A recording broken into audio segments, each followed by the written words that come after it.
আমার পাশে আরেকটা রুম আছে, দেখেন এখানে আমি দেশি মুরগি, ওইখানে আমার নিজের খামারে নিজে কাজ করতে হবে, যদি না থাকেন তখন অনেক সমস্যা হবে। দেখেন সোনালি আছে, দেখেন এখানে আমার প্রায় 20টা মুরগি আছে। প্রত্যেকদিন প্রায় ইঁদুর কিভাবে গর্ত করছে, দেখেন প্রত্যেকটা জায়গায় ইঁদুর গর্ত করছে। দেশি মুরগির 7টা ডিম, আসলে এগুলা দেখলেই মনে অনেক খুশি লাগে। আসসালামু আলাইকুম। আমি আমার বাসার সাথে আমি আমার গরু খামারের সাথে আমি ছোট পরিসরে একটা মুরগির খামার করছি। এখানে দু একটা রুম আছে, এখান থেকে আমার মুরগির চাহিদা, মাংসের চাহিদা এবং ডিমের চাহিদা পূরণ হয়। আমি মাঝে মধ্যে এগুলা লালন পালন করে থাকি। আজকে আমি 2 দিন বাসায় ছিলাম না, আপনাদেরকে আমার খামারের পরিস্থিতিটা একটু দেখাই। দেখেন আমি 2 দিন বাসায় না থাকার কারণে আমার খামারটা কি হয়েছে, এই যে ছোট পরিসরে যে খামারটা করছি, দেখেন আপনারা, দেখেন এই কি হয়েছে আমার খামারটা। 2 দিন ছিলাম না, দেখেন এগুলো এখানে আমার এখানে দেখেন এখানে আমি ছিলাম না। দেখেন খামারে যদি আপনি না থাকেন, নিজের খামারে নিজে কাজ করতে হবে, যদি না থাকেন তখন অনেক সমস্যা হবে। দেখেন এখানে প্রায় আমার 20টার মতো মুরগি আছে, দেশি বিদেশি মুরগি মিলে। দেখেন এদিকে আছে, এখানে 5-6 করা ছিল। দেখেন এদিকে,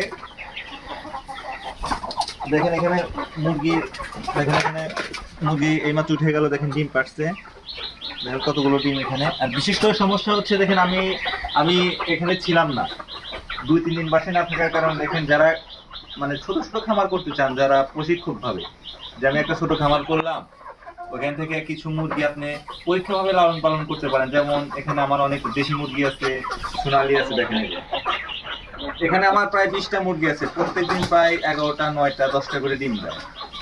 এখন আমি 2 দিন বাসায় ছিলাম না, সেই জন্য দেখেন কি পরিস্থিতি।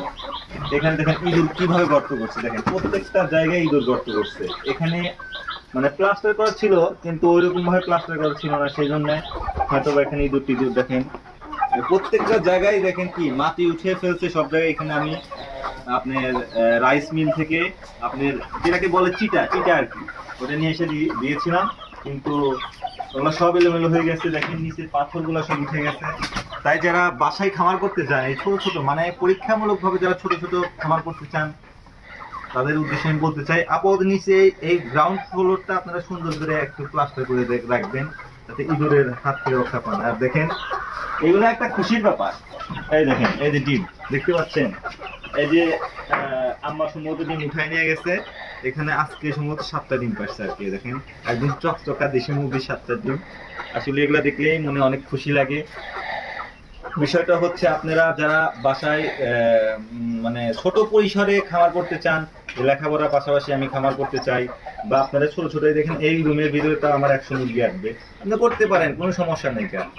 আমার পাশে আরেকটা রুম আছে, দেখেন এখানে আমি দেশি মুরগি, ওইখানে আমার এখানে অনেকগুলো দেশি মুরগি ছিল আমার।